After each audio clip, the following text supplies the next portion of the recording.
बच्चों के लिए भी रोल मॉडल होते हैं माँ बाप के पास। तो टीचर को कैसे होना चाहिए? टीचर अपने आप में एक राष्ट्र निर्माण की कड़ी है, महत्वपूर्ण भूमिका है। जितने भी आईएएस, आईपीएस, इंजीनियर जो भी बहुत लोग बनते हैं, यहाँ बताया जा रहा है कि स्कूल से एमबीबीएस बने, स्कूल से आईआईटी में बच्चे गए, इस स्कूल से ऐसा हुआ, वो सारा का सारी अगर भूमिका है तो टीचर्स की है। तो टीचर को सबसे पहला पॉइंट, टीचर्स को क्रिएटिव होना जरूरी है, सृजनशील। अगर टीचर सृजनशील नहीं है तो आज वो बच्चे को कुछ नहीं दे सकता। वो उसको रिटर्न प्रक्रिया में भी चाहिए, उसको जो है नए नए ढंग पढ़ाने के आने चाहिए, नए नए तरीके आने चाहिए। टीचर का भाषण रुचिकर होना चाहिए, रुचिकर होना चाहिए, इंटरेस्टेड, जो वो बताता है बच्चों को, सिर्फ और सिर्फ महज किताबी ज्ञान की बात ना करे। वहाँ पे जब भी वो अपनी बात करता है तो इंटरेस्ट से बात करे, ताकि बच्चे की उसमें रुचि पैदा हो। उसको इंटरडिसिप्लिनरी ज्ञान होना चाहिए, टीचर को इंटरडिसिप्लिनरी ज्ञान होना चाहिए। इंटरडिसिप्लिनरी का मतलब है कि अगर हिसाब का टीचर है तो उसको हिसाब का पता नहीं होना चाहिए, उसको जियोग्राफी का भी पता होना चाहिए, उसको हिस्ट्री का भी पता होना चाहिए, उसको जो है साइंस का भी पता होना चाहिए, उसको हर विषय का नॉलेज परिपक्व, भले सब्जेक्ट एक्सपर्ट होगा, लेकिन वर्किंग नॉलेज टीचर के लिए बहुत जरूरी है। ये कैसे आएगा? ये आएगा जब टीचर रोज किताब पढ़ेगा।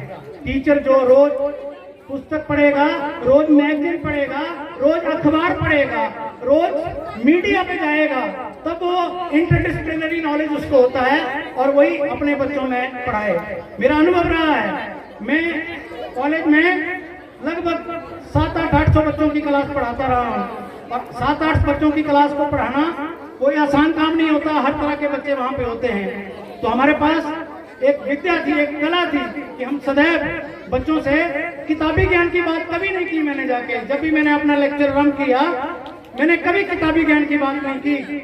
मैं उनके भीतर से बात उठाता था, जो उनके मकसद की बात हो, जो चलन में चल रही हो, जो अखबारों में चल रही हो, जो मार्केट में चल रहे। जिस तरह हम मित्र से अपनी बात रख लेते हैं, जैसे मम्मी और बेटी का नाता होता है, मम्मी अपनी बात कर लेती है, उसी तर्ज पर जब आपका बच्चे के प्रति मित्रवत व्यवहार होगा, वो आपसे बात करने में हिचकेगा नहीं, तो वो ज्यादा सीखने की नजदीक होगा, उसको सिखाना ज्यादा संभव हो पाएगा। इसलिए मित्रवत व्यवहार जो है वो बहुत जरूरी है।